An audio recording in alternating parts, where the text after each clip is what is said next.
Hello மக்களே, வெற்றி துளசி செம இன்ட்ரெஸ்டிங்கா போயிட்டு இருக்கு.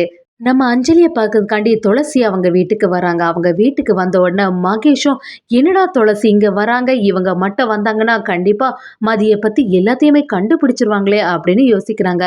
அதுக்கு ஏத்தபடியே நம்ம மதியம் நடந்துக்கிறாங்க. இத பார்த்த உடனே துளசிக்கு டவுட் வந்துடுது. இது அஞ்சலி இல்லையே, அஞ்சலி இந்த மாதிரியெல்லாம் பண்ண மாட்டாளே, என்ன அஞ்சலி ஆச்சு உனக்கு, நீ அஞ்சலி தானா அப்படிங்கிற மாதிரி கேட்குறாங்க. துளசி இப்படி கேட்பாங்கன்னு சொல்லி எதிர்பார்க்காத மகேஷும் அப்படியே அதிர்ச்சி ஆயிடுறாங்க. வீடியோக்குள்ள போறதுக்கு முன்னாடி நம்ம சேனலுக்கு ஒரு லைக் அண்ட் சப்ஸ்கிரைப் பண்ணுங்க மக்களே. அப்படியே பக்கத்துல இருக்க பெல் ஐக்கானையும் கிளிக் பண்ணிருங்க. அப்பதான் நான் போடுற வீடியோ எல்லாம் உங்களுக்கு நோட்டிபிகேஷனா வரும். ஈஸ்வரமூர்த்தியும் எலெக்ஷன்ல வின் பண்ணிட்டாங்க. அதே சமயத்துல அங்க உள்ளவங்க எல்லாருமே, நீங்க வின் பண்ணதுக்கு காரணமே உங்க 2வது மருமக துளசி தான். அவளோட பிரச்சாரத்தினால தான் நீங்க இவ்வளவு வாக்கு வித்தியாசத்துல ஜெயிக்க முடியுதுன்னு சொல்லிட்டு சொல்லவும், அதை கேட்ட ஈஸ்வரமூர்த்தி அதுவும் சரிதாங்கிற மாதிரி நினைக்கிறாங்க. அதே சமயத்துல அபிராமி, மீனாட்சி எல்லாரும் பயங்கர டென்ஷன் ஆகுறாங்க.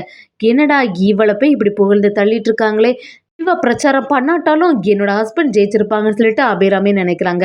ஈஸ்வரமூர்த்தி, அபிராமி நீ கொஞ்ச நேரம் எதுவுமே பேசாம இருன்னு சொல்லிடுறாங்க.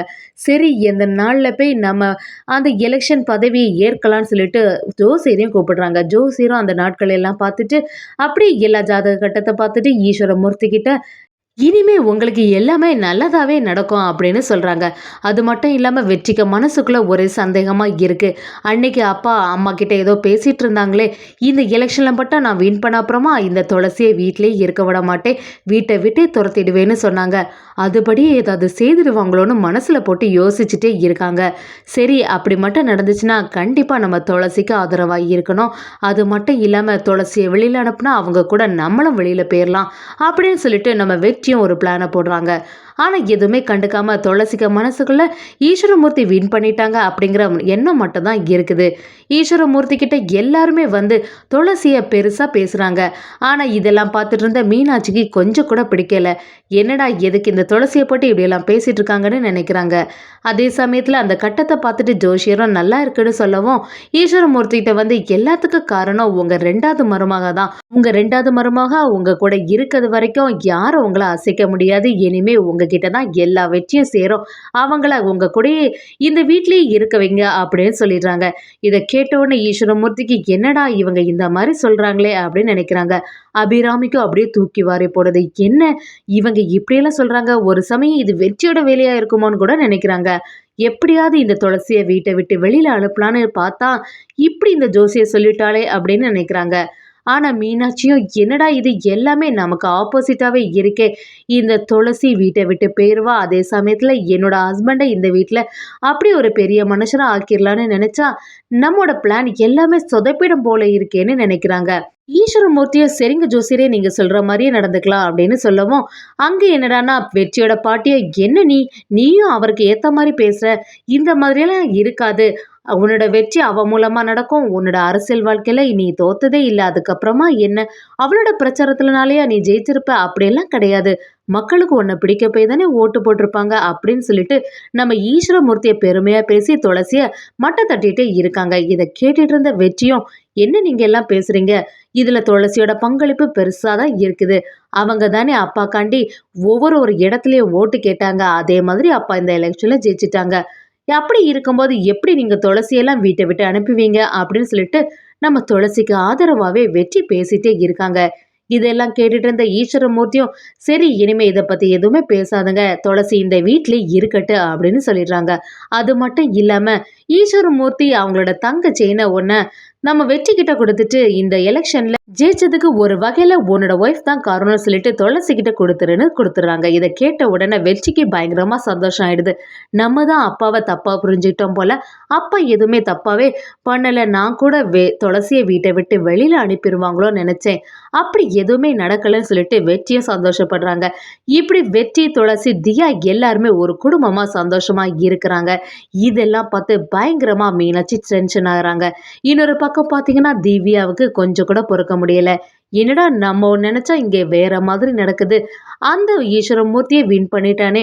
அது மட்டும் இல்லாம இந்த துளசியும் வெற்றியும் பிரச்சாரம் பண்ண போய் இவ்வளோ பெரிய இது நடந்திருக்கேன்னு சொல்லிட்டு திவ்யா பயங்கரமா டென்ஷன் ஆகுறாங்க. மீனாட்சியும் திவ்யா கிட்ட வந்து, திவ்யா சரி இந்த வாட்டி தான் நம்ம பிளான் சொதப்பிட்டு, நீ எதுவுமே கவலைப்படாத. என்னைக்கா இருந்தாலும் அந்த வீட்ல நீ மருமகளா தான் இருக்க போற. அந்த துளசிய வீட்டை விட்டு எப்படியாவது வெளியில அனுப்பிடலாம் அப்படின்னு சொல்றாங்க. மீனாட்சி திவ்யா கிட்ட என்னதான் சொன்னாலும் அவங்க எல்லாம் கேட்குற மாதிரியே இல்ல. இன்னொரு சைடு பார்த்தீங்கன்னா, நம்ம துளசியும் சரி அஞ்சலிய பார்த்து ரொம்ப நாள் ஆச்சே, என்னாச்சுன்னு போய் பார்க்கலான்னு கிளம்புறாங்க. அதே சமயத்துல லக்ஷ்மி எல்லாருமே நம்ம அஞ்சலி வீட்ல இருக்கும்போது, நம்ம துளசியும் கரெக்ட்டா வராங்க. துளசி வந்த உடனே மகேஷ் அவங்கள பார்த்துட்டு, ஐயோ! இவங்களா? இவங்க மட்டும் வந்தாங்கன்னா, கண்டிப்பா இந்த மதின்னு தெரிஞ்சிருமே.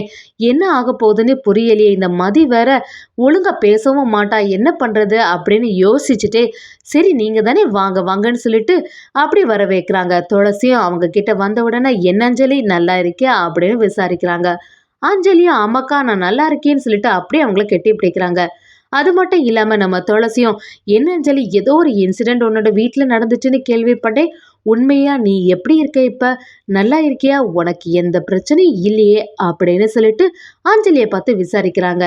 அஞ்சலியும் ஆமா எனக்கு எதுவுமே இல்ல அப்படின்னு சொல்லிடுறாங்க.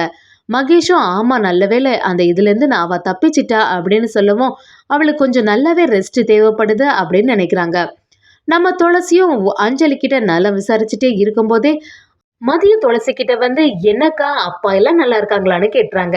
இத கேட்ட உடனே துளசி அப்படியே ஷாக் ஆயிடுறாங்க. என்னடா இவ ஏன் இந்த மாதிரி கேக்குறான்னு சொல்லிட்டு நம்ம லக்ஷ்மி அதிர்ச்சி ஆயிடுறாங்க. அதே சமயத்துல நம்ம துளசியும் என்ன நீ பேசுற? அப்பதான் இப்ப இல்லையே அது உனக்கு மறந்துட்டாங்கிற மாதிரி கேக்குறாங்க. அதுக்கு மதியம் அப்படியே சமாளிக்கிற மாதிரி முழிச்சிட்டு இருக்கவும் மகேஷும் இல்ல அவளுக்கு கொஞ்சம் ரெஸ்ட் தேவைப்படுறது அதனாலதான் அவ அப்படி சொல்லியிருப்பா. ஏதோ ஒரு குழப்பத்துல சொல்லியிருப்பான்னு சொல்லி சமாளிக்கிறாங்க. என்னதான் சமாளிச்சாலும் நம்ம துளசிக்கு ஏதோ ஒண்ணு தப்பா இருக்கு அப்படின்னு கொஞ்சம் டவுட் ஆகுறாங்க. அது மட்டும் இல்லாம லக்ஷ்மியும் அன்னைக்கு என்னடானா அம்மான்னு சொல்லிட்டு என்ன ஹக் பண்ணாம முருகனோட ஒய்ஃபை அப்படியே போய் கெட்டி பிடிச்சிட்டா. இன்னைக்கு என்னடானா இப்படி கேக்குறா. அஞ்சலி உனக்கு எதுவும் இல்லையே நல்லா தானே இருக்க. ஏதாவது பிரச்சனையாமா? டாக்டர்கிட்ட போய் பார்க்கணுமா அப்படின்னு சொல்லிட்டு லக்ஷ்மியும் மதி கிட்ட போய் கேக்குறாங்க.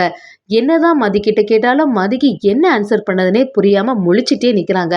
மகேஷும் அந்த இடத்துல ஏதோ சொல்லி சமாளிக்கிறாங்க. என்னதான் சமாதானம் பண்ணாலும் நம்ம துளசிக்கு மனசாரவே இல்ல. இல்ல ஏதோ ஒரு பிரச்சனை இதுல இருக்கு அப்படின்னு நினைக்கிறாங்க. அப்படியே மதிக்கிட்ட வந்து நீ பேசுறது பழகுறது எல்லாத்தையும் பார்க்கறதுக்கு அஞ்சலி மாதிரி இல்லையே. ஏதோ ஒரு நடவடிக்கையில வித்தியாசம் தெரியுதே. நீ அஞ்சலி தானாங்கிற மாதிரி கேக்குறாங்க. அதுக்கு மதியம் என்னக்கா பேசுற?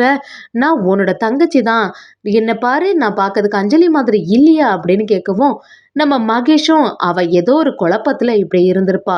இப்பதானே இப்படி ஒரு இன்சிடென்ட் நடந்துச்சு. அதுல இருந்து வெளியில வந்திருக்கால அந்த குழப்பத்துல தான் இருப்பான்னு சொல்லி சமாளிக்கிறாங்க. துளசிக்கும் அது தாங்கவே முடியல. எப்படி இருந்தாலும் நம்மோட அஞ்சலி தானான்னு கொஞ்சம் டவுட் ஆகுறாங்கன்னே சொல்லலாம்.